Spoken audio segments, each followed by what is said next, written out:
Hey there. Today we're continuing in Luke chapter 6 with what has been called the Sermon on the Plain, very similar to the Sermon on the Mount. And today we're just going to look at two verses.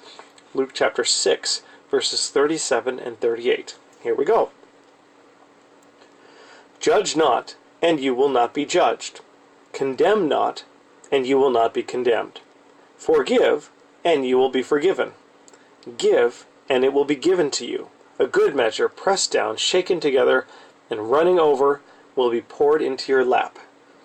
For with the measure you use, it will be measured back to you. Just a little side note on that, pouring something into your lap. Doesn't sound very attractive to those of us who live in 21st century America. But that's the way they used to carry things sometimes. They would just hold up a big fold of their robe, and when you're buying grain or whatever, they could just pour it right into the lap of your robe, and you could carry it with you that way. So that's that. It's not as crazy as it sounds. So anyway, the main part of this passage really, Jesus sums it up here. With the measure you use, it will be measured back to you.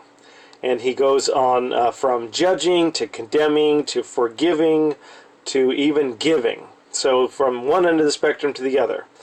With the measure you use, it will be measured back to you. Now there's three levels that we could look at this on. One is the expectation of God. God makes it very clear to us that He has initiated the process of forgiveness and redemption with us in Jesus Christ. The Bible says that while we were still sinners, Christ died for us. But it is God's clear expectation that as we receive that gift of forgiveness, we pass it on to other people. Jesus told numerous parables about God's expectation that we be people of forgiveness toward others because God has been a person of forgiveness to us first. And so that judge not and you will not be judged, condemn not and you will not be condemned, forgive and you will be forgiven. One thing that speaks of is God's expectation that you be a person that is forgiving toward others and offers to be a redeeming presence in their life and treats others the way God has first treated you in Jesus Christ. So that's the first one, the expectation of God, that we be forgiving. The second one is just what might be called the law of reciprocity. You reap what you sow. It's just a simple truth in life that so often people treat you however you treat them.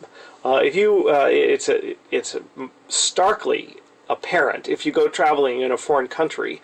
If you are polite and at least try to greet people in their own language, they're almost always quite friendly and open and willing to help and to speak English to you if they happen to speak English or whatever. But the way you treat them is the way they end up treating you. And you find that in America. You smile at people and they'll smile back. You have a lot of influence in the way your relationships work by proactively deciding how you're going to treat people. It's the law of reciprocity. If you are unforgiving toward others, they're going to be unforgiving toward you. If you are generous toward others, they're going to be generous toward you. That's the second way. First is the expectation of God. The second is the law of reciprocity. And the third one is even a psychological thing. There's a thing called projection. And what projection is the idea that whatever's going on inside of you, you tend to see other people as thinking the same way you do, as thinking the same things you do. Because we all have these things that go on inside of our head while we're talking to people and stuff. And Jesus says, judge not and you will not be judged, and so on. And then he wraps it up with the measure you use, it will be measured back to you. And this even works in the psychological realm, because the way you think about other people is the way you think they think about you. If you walk judgmental toward other people, chances are 99% that you walk around thinking that people are judgmental toward you also.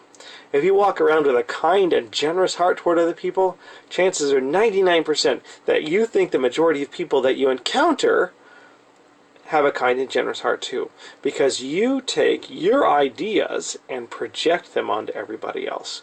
And so this idea of measurement, and however you measure other people is the measure that comes back to you, works in three different ways. It's the expectation of God that we treat other people like God has treated us.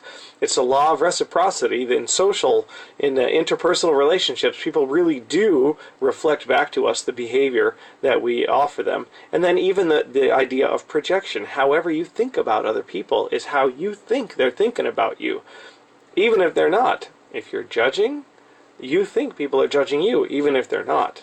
And conversely, if you are generous and kind toward other people, you think people are generous and kind, whether or not they are. But either way, so there's those three elements, and interesting way to think about that. Have a great day.